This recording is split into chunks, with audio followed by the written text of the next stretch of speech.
Good evening, I'm Piers Morgan, Uncensored. Tonight, the sensational President Trump interview that's still rocking the world, part 2. And angry meat-starved vegans are losing their minds again, I blame hunger, over tasteless plant-based chicken wings with fake bones. But first, every night, I'll start off with my brain dump take on what's happening in the world. Today, given all the attention it's been receiving, it's a special one-off Trump dump. My dramatic encounter with President Donald J. Trump has already become the most talked about interview of the year, inspiring a satisfying avalanche of praise, criticism, humour and utter horror. Now, for anyone who's been living under a rock, here are the halftime highlights. Putin uses the N-word. I call it the N-word. He uses the N-word, the nuclear word, all the time. I threatened him like he has never been threatened before, and he would have never, ever in a million years gone in. Do you agree with my assessment that Vladimir Putin is now an evil, genocidal monster? Yeah, but I also, you do? When I look at, I do, sure. And who wouldn't? What's happening is horrible. I believe it was a free and fair election and that you lost. You do really believe that? That's my belief. All right. Well, then you're a fool. However, then you're a fool. Maybe I am a fool. You're a fool and you haven't studied it. Okay, I have studied it. So are you going to run again? I love our country. Our country is going to hell. I think a lot of people are going to be very happy. So you're going to run? I'm not going to say that, but I think people are going to be happy. Well, tonight, President Trump turns up the heat again, this time on the Duke and Duchess of Netflix. I'm not a fan of Meghan. Harry is being led around by his nose, and I think he's an embarrassment. And he talks about the future of the royal family. I like Charles. It's going to be tricky. He's going to have to be... Yeah, it is. You know, it's going to be tricky, because they are truly replacing... You talk about a legend. Camilla. She was on my right, the Queen was on my left, and I said, Queen, I really have to talk to Camilla for a little while, too. On censorship and Twitter. They're sick. They're mentally ill. I really believe that. They're sick people. And our country is going to hell. And even me. I thought you overreacted, by the way. Well, I'll tell you what happened. I mean, the guy was a stiff. Now, when I called Piers Morgan Uncensored a global show, well, I meant it. My interviews made headlines around the world in newspapers, online and television. From Australia to Canada to India. We're even dominating America's biggest late-night comedy shows. A tease for Trump's tell-all interview with Piers Morgan has revealed that the former US president is not a fan of the Duke and Duchess. What did Piers say to that? Donald Trump is going after Prince Harry in the latest clip to emerge from his highly publicized interview with Piers Morgan. Ukraine जंग पर America के पूर्व राष्ट्रपति Donald Trump का बयान सामने आया. And speaking of the former president, it seems everyone has an opinion about Prince Harry and Duchess Meghan, including him. A feisty exchange between Trump and a gentleman he thought would be completely on his side, and in many ways it was a revealing interview as well. Frank Sinatra said the best revenge is massive success. Isn't your best revenge, rather than talking constantly about the last I don't talk constantly, but you brought it up. You do. You brought it up. Excuse me. You brought it up. I don't talk about it very much. We have a good show for you tonight. You know, One seen, never unseen. And that's what I call an unlawfully and deceptively edited clip, Mr. President. Trump's director of communications, a gentleman called Taylor Budowich, leaked a poor-quality audio recording to try to discredit my interview as some kind of stitch-up and said it was a pathetic attempt to revive the career of a failed TV host. Well, judging by our stunning ratings last night, in the UK alone, we got more viewers than all of our 3 news show rivals combined, and the astonishing global reaction, I wouldn't say it was pathetic, nor would I categorize it as failure. But ironically, those words could be used to describe Mr. Budowich, who, as you will see later in the show, might just be the world's worst communications director ever, proving himself woefully and hilariously incapable of even stopping an interview. What do you think? We're an hour in. Yeah, sorry, I'm just wrapping up. And it's the last question. Yeah.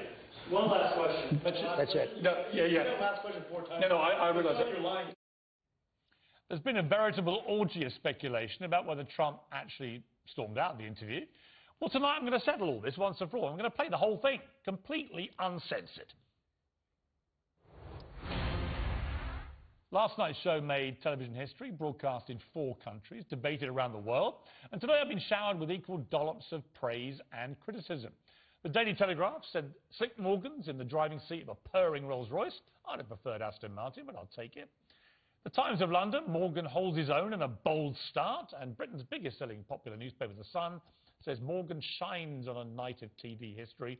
Piers is in his element, speaking his mind, pushing back against censorship. Well, I started last night's show by promising to do exactly that, and I will. I also promised to annoy all the right people, and we're off to a flying start with that as well. The woke Bible, The Guardian newspaper, which now sells a quarter as many copies of its increasingly irrelevant rag as we had viewers in the UK last night, gave me 2 stars for the egotist in chief, as they put it, which was bitterly disappointing. I need to get that down to 1 star ASAP. They also called me an awful Jeremy Clarkson tribute act, referencing the host of Amazon's A Grand Tour. But I take that as a huge compliment, given I'm a long-term admirer of Clarkson when he's not punching me in the head. We share a razor-sharp wit and similar rakish good looks, and the Independent's enraged columnist Holly Baxter called me predictable, toe-curling, and mind-numbingly boring. Unfortunately, her bosses didn't seem to get the boring memo, pumping out, so far, 20 different stories about me and Donald Trump from the interview on their website. So the really toe-curling thing, Holly, is how greedily you lot have been milking the Morgan clickbait udder. One of the things I discussed with President Trump tonight is his ban from Twitter, which seems so absurd given that Vladimir Putin is still allowed an account. But his saviour may soon come in the form of Twitter's new owner, billionaire maverick Elon Musk, who has vowed to make the social media platform the home of free speech again. He tweeted that free speech is the bedrock of a functioning democracy. Musk is opinionated, he's brash, he loves attention, he gets himself into hot water with some pretty erratic tweeting, and he's a ferocious defender of free speech. And he thinks wokeism is a mind virus and the greatest threat to modern civilization. Little wonder then that I rather like the guy. I applaud his $44 billion purchase of Twitter, not least because I own some shares in the company myself. It's a great day for free speech and a very bad day for snowflake woke celebrities who are so petrified by free speech online that some of them are even quitting Twitter because of Musk. British actress and ridiculous virtue-signaling irritant Camilla Jamil stomped off saying this. What fantastic news. So thank you, Elon. You're already working your magic already. Meanwhile, disgraced comedian Kathy Griffin has hysterically invoked my name to brand Musk a media-thirsty white supremacist. She uses the word vindictive about Musk. This is the same Kathy Griffin who gleefully posed for disgusting photographs with a mocked-up model of Donald Trump's severed head. I don't think Mr. Musk needs to concern himself with her lectures on decency. Now, the reaction to Musk buying Twitter has perfectly exposed the stinking woke hypocrisy around free speech. Only one side of the debate is deemed acceptable to them. Free speech is fine as long as it's their free speech. You're not welcome if you dare to test the liberal woke orthodoxy. It's a completely ridiculous, politically motivated form of censorship, and hopefully we'll now see a more open-minded and tolerant approach to free speech on Twitter.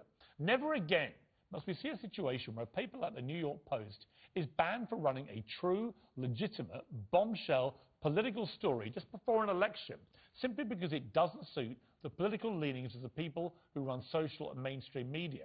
And I suspect Elon Musk might even uncancel some people, just as I intend to do on my show. Will those include Donald Trump? Does he even want to go back to Twitter? A lot to work on with Elon Musk and his new purchase. Now, politicians used to fear being asked questions about their love lives or the price of milk. But today, the $1 million question is about identifying half of their electorate. What is a woman? Simple question, right? But here's British opposition leader Sir Keir Starmer tying himself in knots about it. So a woman can have a penis? Nick, I'm not...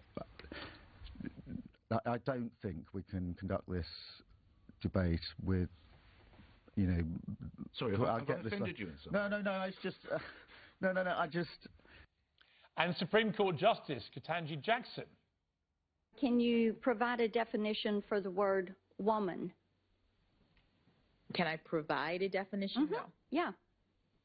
I can't. You can't? Not in this context. So I'm not a biologist. Not a biologist? Have you ever heard anything like this? I'm not a mathematician, but I know 2 times 2 equals 4. My view about all this is you can imagine any gender in the universe. Identify as you damn well please if it makes you feel better. But biological sex is a matter of scientific fact. A woman is an adult female person. End. But is that what the former president said when I asked him the question? You'll find out tonight. Uncensored. Trump and I didn't always see eye to eye on everything in our interview, but one thing we did agree about was the royal family. The former president didn't hold back, calling Harry whipped, lavishing praise on the Queen, and giving his thoughts on the future of the monarchy and the Prince Andrew scandal. But first, I started by asking him about that historic state visit. You know, I met the Queen. Yeah. It was supposed to be for 20 minutes. I saw you just after you saw her. Right. It was supposed to be just a quick meeting, and it was beautiful, the pomp and ceremony. Nobody does it like the English. I don't know what it is, but nobody does it like we have a certain, you know, But style. I met her, and it turned out to be more than an hour, substantially, because she liked me and I liked her. And she's let it be known she liked me, and I let it be known. I've had other members of the royal family tell me they enjoyed your company. We had a great time, and then they honored the United States, but they honored me that night, which is really the honor of the country. And it was at the top level, and I sat next to her. We talked the whole night. And somebody said, we've never seen her smile so much. We had a great time. She was laughing and smiling. They said they've never seen her have such a good time at a state dinner. You know, normally they're a little boring. Okay, this wasn't boring. So I have a lot of respect for the Queen. She's incredible. She loves her country. I think she's incredible. Look at her. She's been Queen for, what, 70 years or something, and she's never made a mistake. Even when the guy broke into her room, sits him down, talks to him, quietly does what... Everything she's done. Now, some of the kids, it's, you know, they make a little mistake every once in a while, sometimes a big one. What did you make of this the woman, Prince Andrew scandal? Well, it was a terrible thing. It was a, you know, terrible thing. I think terrible for a lot of people. But the Queen, I don't know, has she ever even made a mistake? She's an incredible woman. I'm not a fan of Meghan. Yeah. I'm not a fan. And I wasn't right from the beginning. What did you make and of I what think she and Harry said I think to poor you? Harry is being led around by his nose. And I think he's an embarrassment. You know, here's my issue with it. I think that they've quit the country. They've quit royal duty. They're living in luxury in California. They want to use their royal titles to exploit them for massive financial gain without any of the duty that comes with the royal titles. I don't think you can have your royal cake and eat it. That's my argument about it. So I want to know what's going to happen when Harry decides he's had enough of being bossed around, or maybe when she decides that she likes some other guy better. I want to know what's going to happen when it ends, okay? You think it's going to end? I do. I've been a very good predictor, as you know. I predicted almost everything. It'll end, and it'll end bad.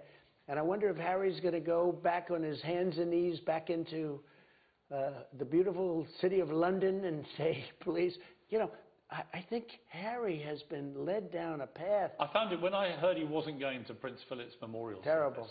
I found that. I couldn't believe that. Yeah, that he would not go to that. He was at the Super Bowl. He was at a Texas rodeo, but he couldn't find time to get on a plane I to think Philip's memorial. that was a terrible thing. Many terrible things. That might have been, as you mentioned it, that might have been the worst of all. Because he was, you know, like her, he was a tough cookie too. I remember years ago, Prince Philip came to New York, and we were in the Plaza Hotel, and there were many people wanting to meet him, and we were all taking a picture with him, many people, and the photographers said, I'll never forget this. He was tough. The photographer said, please move back. There were like 30 of us. And he said, no, you move back. And that was simple. I said, that's pretty good. You know, this guy's tough. But I'll never forget that. I don't mean that in a derogatory. I mean it in a good way. Yeah. Instead of having this whole group of people moving back, plenty of room, the photographer, and he immediately moved back. I said, wow. I mean, the Queen had to be pretty tough because I think she was, he was tough. When he died, I think it was a devastating moment for the Queen. I think they had a great relationship, but he was a strong guy. I never forget, a little moment, right? He just said, no, you move back. And he didn't say it in a nice way because the photographer was pushing everybody around a little bit foolishly. But I thought it was terrible when he didn't go to the funeral of Prince Philip. Yeah, I think the Harry situation is going to unfold in a much different way. Let's see.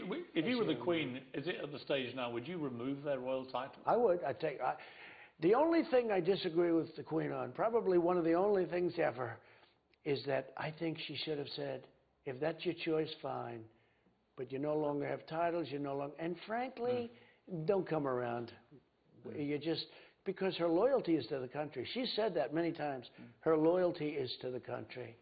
And I think that he has been so disrespectful to the country, and it's a great country.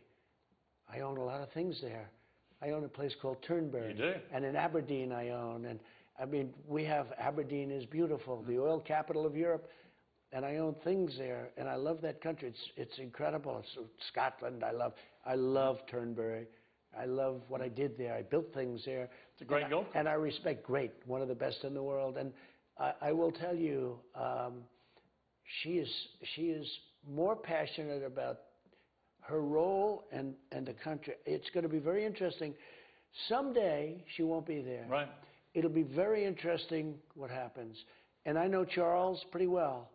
And I think Charles... And Camilla, I think you sat with her. I do. And I'll tell you what, she was on my right, the Queen was on my left, and I said, Queen, I really have to talk to Camilla for a little while, too. You know, we couldn't break apart. And I talked to Camilla, and Camilla was so nice. You know, different than I thought. She was funny, she was smart, quick. I really like her. She was great. I like her, too. And I like Charles. I mean, he's serious. Do you think they'll make a good king and queen when that time comes? I hope so. I think it's going to be tricky. He's going to have to be... Yeah, it is. You know, it's going to be tricky because they are truly replacing. You talk about a legend. I mean, this woman, she's got to have the all-time record of any country. Is she the greatest, I mean, in your lifetime, is she the greatest of all the leaders of any kind? Well, so my mother was born in Scotland. Yeah. And I remember as a little boy, anything where the Queen was on, anything at all where, and it was the pomp and ceremony, but my mother had tremendous love and respect for the young Queen at that time. Well, you would have been a kid when she got coronated, right? I was, in the mid-50s. Yeah, but my mother wouldn't leave the screen. Amazing. And she'd go back to Scotland almost every year. You know, she loved Scotland, but she loved the Queen. And so does everybody. And for this person to come along and criticize the Queen is just, you just can't do that. So it'll be interesting to see how it all works out. Harry is whipped. Do you know the expression whipped? I'm familiar with the phrase. I won't use the full expression. But Harry is whipped like no person I think I've ever seen. The most whipped man in the world. I don't know, that's going to be a big one, but he is a whipped man, yeah.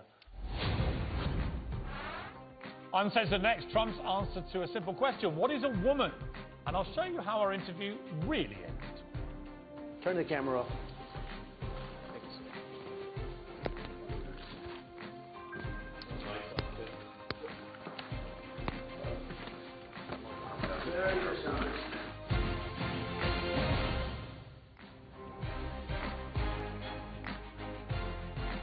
Well, British Prime Minister Boris Johnson says that in his view, biological men shouldn't be allowed to compete in female sporting events.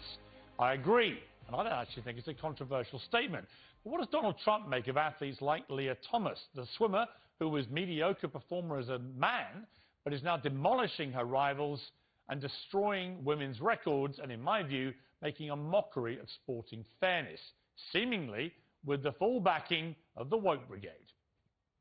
Right now. And how much do you think the cancel culture woke debate is now beginning to really damage the Democrats? And I'll give you the example that's been raging recently, this whole issue of transgender athletes in sport, for example, in women's sport. Leah Thomas, the swimmer. I think it's grotesquely unfair. It is. You know, you can support trans rights to equality and fairness, but also understand that what's going on in sport is inherently unfair and unjust and unequal. Is that your position? People see it and they won't put up with it. They had a weightlifter where the record was for 11 or 12 years, and they'd put a half an ounce on each side, and the woman would lift. A guy comes along and breaks the record by numbers that you wouldn't... Boris Johnson came out recently and said he would ban biological males, people born with biological male bodies who transition, he would ban them from then competing in women's sport. Good. Do you agree with that? I do. I agreed with it long before anybody else. I think it's ridiculous, and it's sad, and it's bad for the Democrats because they're not going to do that. One of the big questions being put to lots of politicians right now is, what is a woman? I'm not going to respond to the question, but a woman is somebody that swims at a certain time and doesn't get beaten by 38 seconds by somebody that wasn't even a good swimmer as a male. There's been much speculation about whether Donald Trump stomped off out of our interview.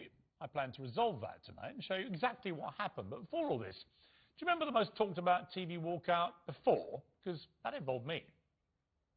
Has she said anything about you since she cut you off? I don't think she has, but yet you continue to trash her. Okay, I'm done with this. No. Sorry, no. Sorry. Do you know what? That's pathetic. You can trash me, maybe not mine. No. See you later. I'm being... Sorry, can't do this. Absolutely diabolical behaviour. It certainly was, by him. But shortly after that, I lost my job for having an opinion, and President Trump, it turned out, watched it all go down. Let's talk about censorship. My show is called Piers Morgan Uncensored. Okay. You like the title? I like it, yeah, very much. I know you very well. You've known me a long For time. you, it's a good title. I don't think you can avoid it. No.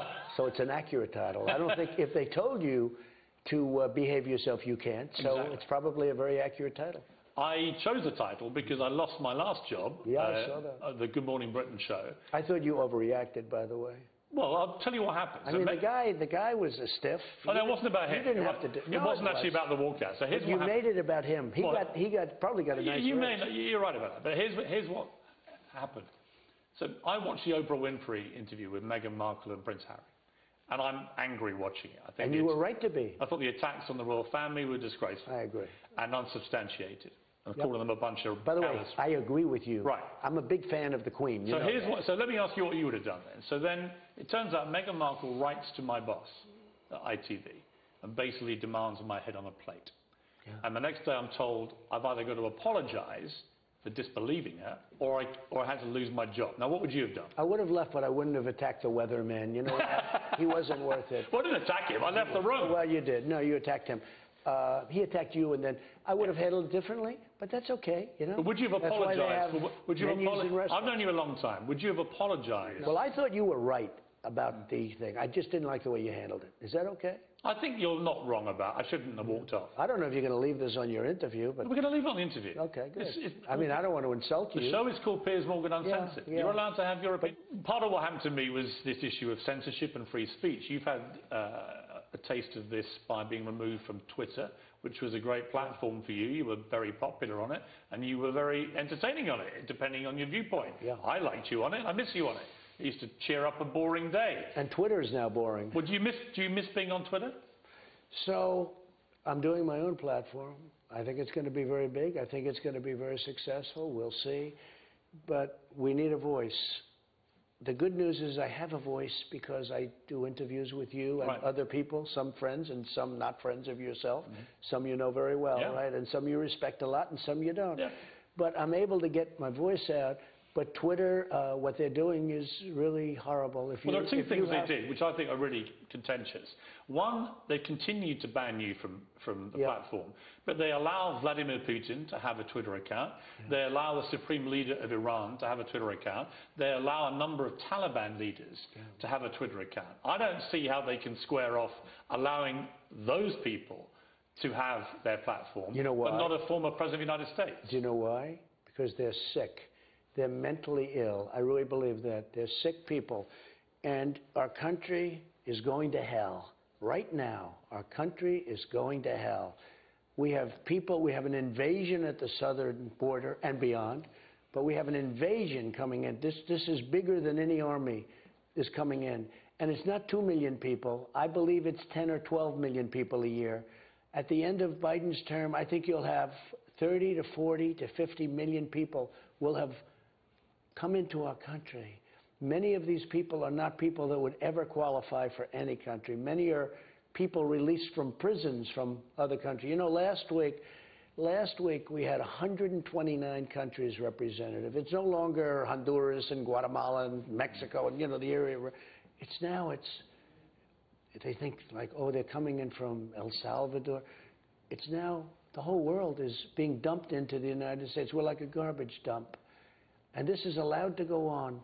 And the media doesn't want to talk about it. If you turn on to NBC fake news or CBS fake news, any of them, CNN, which is, you know, totally fake, if you turn on to, they don't even talk about the border.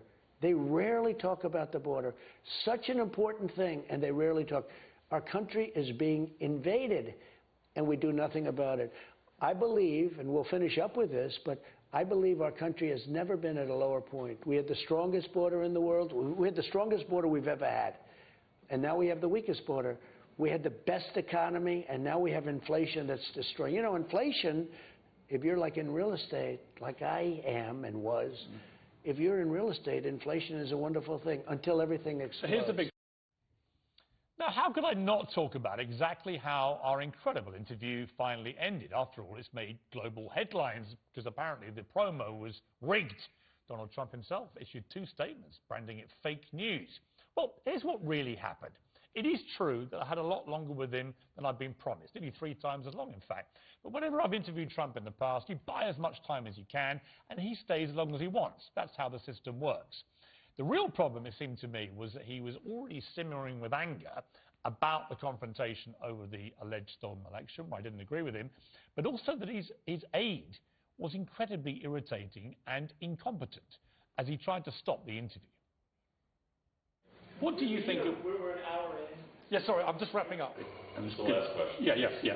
One last question. That's it. No, yeah. Last question 4 times. No, I realize that. You're lying. He just didn't know how to do it, so I just carried on. There's been so much frenzy speculation and hyperbole about all that, but the truth is, Trump clearly left very irritated. Partly, I think, about our confrontation, partly about the fact he'd been sent this secret dossier of stuff I'd written about him before, but I think mainly because of his incredibly incompetent director of communications, or should I say, current director of communications. This is the same Taylor who tweeted this about me. Pathetic. Failure. I'm not so sure you should be issuing those kind of statements, Taylor, given your own pathetic and failed attempt to stop this interview from ending. All I know is because of your ineptitude, your boss, President Trump, wasn't very happy. And I would say that's more of a problem for your employment status than it is for me and my show. But in the interest of full transparency, because, to be honest with you, it's quite fun to watch what goes on behind the scenes. We'd normally have cut this out, but I'm going to show it all in real time. Because right in the middle of all this, we start talking about Donald Trump's hole-in-one at golf, which is a bit nuts, but that's the way these things sometimes go down. It started with a little tangle about COVID. It moves into golf, and in the middle of it, all hell breaks loose. Take a watch. Great Are you job. glad that the vaccine program worked? I know that I was surprised, I'll be honest, but I was pleasantly surprised that you came out and said that you'd not only been fully vaccinated, but you thought other people should be too. Well, we saved tens of millions of lives. Maybe this would have been the Spanish flu of 1917 had we not come up. And I got it done in 9 months as opposed to, they were projecting from 5 to 12 years. I got it done in 9 months, so I'm very proud of it. You were great. I'm against mandates, right? Strongly against mandates, but I'm very proud of what we did. I saved, worldwide, tens of millions of lives. One last question. Do you accept that early on in the pandemic that you didn't take it serious enough, or you were being told how serious it was? No, but I don't accept. You weren't sharing that with the American people. I'm a cheerleader for this country. I want to be positive for this country. I take everything seriously, and I took that very seriously. But I'm a cheerleader for the country, and our country came out of it better than anybody else. We've done a great job. My final question, President Trump. It's been good to catch up with you after this lengthy time. I haven't mentioned... That's it. No, yeah. Last question 4 times. No, I realise that. I realise that I'm not lying. Very distant. I just haven't asked you You're about... You're very distant. This was a 20-minute interview. Oh, I'm sorry. Listen, this was a 20-minute interview. I think it's fine. It's fine. I haven't asked about... It's fantastic in your opinion. I wanted to end with the hole-in-one. I just haven't asked about the hole-in-one. Do you want to... Go ahead. Go ahead. You recently got a hole-in-one playing golf with Ernie Els, one of the great golfers of the world. What was that like for you? Well, it was great. He's a great guy, great player, one of the most beautiful swings, they say, in the history of golf, and very powerful. And I made it with him and actually 3 other tour pros, and it was quite a thrill. Talk me through the shot.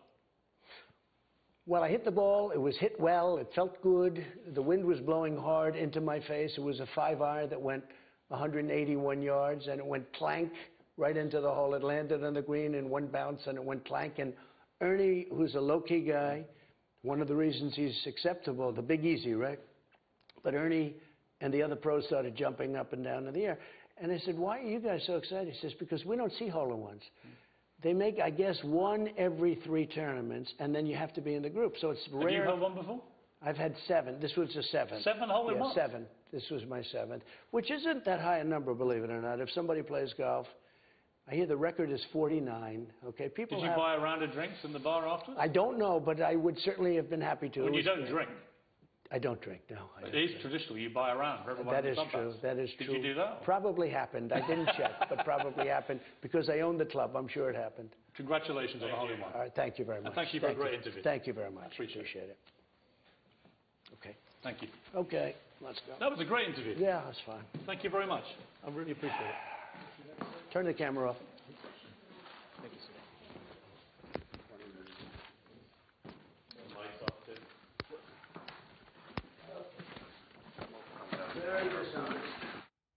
So there you have it, in full. You can call it whatever you like, Mr. President. I wouldn't have called our promo a rigged promo. You did leave pretty angry. It certainly wasn't a happy ending. And frankly, I'm a bit disappointed about that, because I did think it was a brilliant interview. We agreed on a number of issues. We disagreed vehemently about others, but you were extremely entertaining, very direct in some of the things you were saying. It's made headlines around the world. And I just hope that now you've seen the whole thing in totality, we can put our little spat behind us. You can park your 2 statements, perhaps, to a little corner of your office, and maybe even see it in your heart to pick up the phone, and we can have a virtual cup of tea. You in Palm Beach, me in London.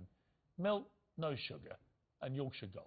Always the best tea. Well, Uncensored next. Could Donald Trump make a Twitter comeback? Now Elon Musk is taking over.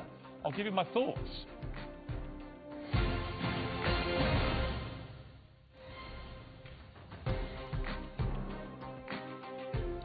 Now, I've had my say, and I want to hear from you, the viewers around the world, with a new segment that's called DMPM. Give me your burning questions you want answering, and I will guarantee you an uncensored response. Let's start with a question from former White House Press Secretary Anthony Scaramucci. So, Piers, congratulations on an amazing start. I guess my question for you is, when Trump is lying so blatantly, how is it possible for any of us to sit there and take it? And what do you recommend that we do when we see politicians in public service lying like that? Congratulations on the show. Well, thank you, Anthony, for your compliments. I think the direct answer is you've got to directly challenge him, as I did Donald Trump, about his claim that the election was stolen from him in 2020. I don't think it was. And I think that's what journalists should be doing, constantly challenging all politicians around the world about claims that they believe to be untrue. All right, second, let's go to Tel Aviv in Israel to illusionist Uri Geller, who had this question for me. Did he really walk off your show, Piers? Because telepathically, I connect with him, and he says no, he didn't. And if he did, this was the best PR for your show. Come on! It was the best PR for my show, and I'm very glad he got so annoyed about the rigged promo and issued 2 statements about it, because then everyone was talking about it. But the reality is, you've just seen is, it wasn't rigged. He did get annoyed, and it was mainly down to that doofus of a director of communications. Third, let's go to the infamous, well, I think he's infamous, he's famous, naked cowboy in Times Square, New York. This is a big moment for me. Well, I'm the naked cowboy, I'm keeping it real for you. I'm the naked cowboy, you gotta do what you gotta do. I got a question for Piers Morgan. As a big Trump supporter, do you think he's gonna run again in 2024? You know, I think he is naked cowboy, and great to talk to you, finally. I think Donald Trump is planning to run again, and I think he senses blood with the Biden presidency, so watch this space. We'll debate that in a few minutes. Finally, let's cross over to Sky News Australia host Jenna Clark. G'day, Piers. Jenna Clark from the front page at Sky News in Australia. Absolutely cracking first episode of Piers Morgan Uncensored. Look, you've had 15 sit-down interviews with Donald Trump. Will there be a 16th? I'm desperate to know more. Very good question. I've actually had a lot more than that because I've also done print interviews and other types of interviews. I hope so. I love interviewing Donald Trump. He makes global headlines with everything he says, and they're normally pretty good fun between us. This one got a bit acrimonious, but there's time, I think, for healing. Time is always a healer. If you want to share your thoughts with me and become officially uncensored, well, DM me your video on Twitter at Piers Uncensored, or you can send it to Piers Morgan Uncensored on Facebook and Instagram. Now, when I talk about the world losing its mind, take a look at this. This is Trevor Jacob. He's a former Olympic snowboarder who filmed this terrifying video of abandoning his plane mid-flight after an engine failure. As you can see, it's all pretty terrifying, and he had a miraculous escape. And then you discover that the whole thing was a deliberate act. This guy is a YouTuber who deliberately crashed his plane to get attention and likes. What has the world come to? Complete and utter lunacy. So the big question, I guess, from my big interview with Donald Trump, will he run again for president in 2024? I posed that question to him a few times, and he was reluctant to answer, but then he said this. Well, you know, for reasons of campaign finance and everything, I'm not allowed to say, but let me just say this. I think a lot of people are going to be very happy. So you won't get it wrong. I love our country. Our country is going to hell. I think a lot of people are going to be very happy. So you're going to run? I'm not going to say that, but I think people are going to be happy. You might even be happy. I don't know if I'd be happy or not. I can't make my mind up, really.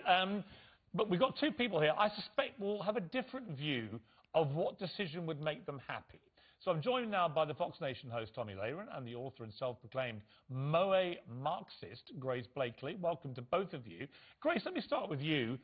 Would it make you happy if Donald Trump was to run again in 2024? Well, regardless of whether or not it would make me happy, it seems as though that's what he's gearing up to do. My question is, what is he going to run on? Last time, he managed to build some vaguely popular support by promising to drain the swamp, right? He then was in office. He dished out millions to big corporations in his tax cuts. He deregulated the finance sector, which had caused the financial crisis that had left so many Americans in poverty and out of their homes. Who is going to believe this? The only option he has is to do what he did in your interview, is to just step up the culture wars, try and convince people that their material interests don't matter, that inflation, that what's going on with the economy with skyrocketing corporate profits and billionaire profits while people go starving, that doesn't matter, that all that matters is, this culture war, silliness around trans bathrooms and sports and all these different sorts of things that are aimed to distract us from the fact that the people running these countries do not care about the vast majority of their citizens. OK, I think we'll take that as an unhappy camper if Trump was to run again. Tomi Lahren, I presume you would be a little happier. You're a big Trump fan, I know. Well, listen, what we just heard there was gaslighting 101. I mean, the proof is in the pudding. When you talk about how well our country did under the Trump administration and how poorly it's doing now, I mean, you don't have to talk about culture wars. You don't have to talk about right versus left. You just look at the statistics and you look how well our country was performing under President Trump. I'll tell you this. I'm not sure if he's going to run. My personal feelings of this is that it should be Ron DeSantis. I think that if you have a Ron DeSantis, then you don't have to listen to the drivel of the January 6th and the big personality of Donald Trump. We can get right back to business having an America First candidate like Donald Trump. But I'll tell you this, my rescue chihuahua would be a better choice than what we have in office right now, and anybody that sits on that Democrat bench. So whether it's Ron DeSantis or Donald Trump, I'm going to be tickled pink. Right. I mean, look, for those who don't know Ron DeSantis, he's the governor of Florida. He's proving very popular. He's involved in what Grace would categorize as a culture war at the moment with Disney. I would argue Disney started that war themselves. But Grace, you know, you're obviously horrified by the thought of Trump, or even Trump light, as some people think DeSantis is. But here's the truth. What Tomi just said about Joe Biden is indisputable. His presidency is turning into a complete disaster. And you, on the left, surely have to accept, unless he gets his act together, whoever wins the Republican nomination is highly likely to win the national because election. the system is broken. The money in American politics is corrupting the entire system. Look at this Senator, Joe Manchin, right, that has stood in the way of so much progressive legislation being passed. He is literally in the pockets of the big fossil fuel companies. And you can say this, but, you know, lobbying in the Capitol is this horrendous thing that distorts American politics and prevents democratic accountability. That doesn't change the fact. That was why Trump did so well, but he didn't do anything about it. But he did nothing about it. Right, but the Democrats have to find someone that can win an election. And whether it's Trump or DeSantis or whoever it may be, at the moment, that train, the Democrat train, is crashing into the sidings. You have to admit that. Yeah, I mean, there is clearly an absence of leadership, right? And I think part of the reason that there's an absence of leadership is because of this, like, swamp-like state of Washington. Like, you know, people who really are standing up and fighting for the rights of ordinary people, people like Alexandria Ocasio-Cortez, people like Bernie Sanders, they are just destroyed and eviscerated by a media, by an entire establishment that exists to make us... They dish it out. exists to put us in a position where we have to choose between someone like Biden and someone like Trump. Look, Alexandra Ocasio-Cortez, she dishes it out like anybody I've ever seen up there. So it's not a one-way ticket. Tommy, I want to move just quickly on, talk about leadership, to Elon Musk and his purchase of Twitter, which is causing a lot of headlines this week. One of the big questions he may face is about Twitter's apparent censorship of people like Donald Trump, where they allow Vladimir Putin, Taliban leaders, Supreme Leader of Iran to all have accounts, but they've actually banned a recently departed President of the United States. I find that inconsistency ridiculous. I'm not even sure Trump would want to go back, given he's got his own platform now. But what do you think about Musk? What do you think about Twitter? What do you think about what should be happening here? Oh, I am cautiously optimistic. This is a shakeup that needed to happen. Elon Musk coming in to Twitter was like Donald Trump coming into the political sphere, and I think it's going to be fantastic. It remains to be seen if he really is going to restore free speech. But we're talking about censorship. It's easy to see those that have been deplatformed, but I want to go a little deeper. My request for Elon Musk is this. Let's expose all of the algorithms, all of the censorship, all of the shadow banning that has gone on, not just for political leaders like Donald Trump, but for all the average, ordinary, everyday Americans and people around the world, especially on the conservative side, who have been censored and shadow banned by those algorithms. I say expose it all so we know how the narrative has been messed with and we know how to correct it for the future. Okay. I say, Elon, that is your goal on day one of walking into that place. Let's expose Twitter. Tommy, I agree with you. Words I didn't think I'd be saying this evening, but there we are. Miracles can happen. Great to talk to you. Grace, thank you for joining us. We appreciate it. Coming up next on Piers Morgan Uncensored, right here in the studio, under this, it's my worst nightmare. Meat lovers, prepare to weep, that's next.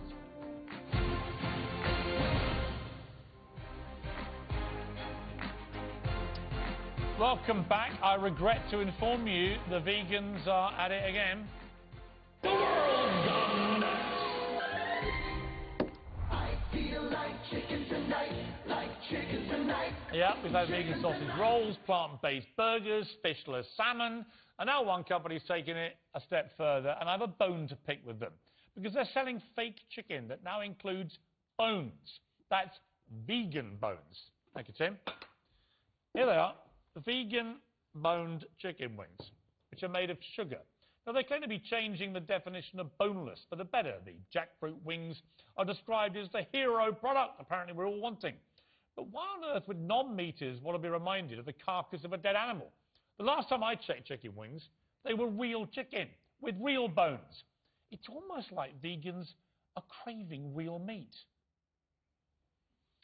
Well, Uncensored tomorrow, in her most revealing interview, Sharon Osborne lifted it on her year of torment in the eye of the storm after defending me over the Meghan Markle debacle. She was forced off her TV show, accused of being racist, and she got death threats. But now she's back. I never thought in my wildest dreams that my career after 50 years would have ended that way. I must have cried for 3 months. Never stopped crying. Some of the comments that were coming through on my social media were so horrific about cutting my throat, my husband, even the dogs. They wanted to kill my dogs.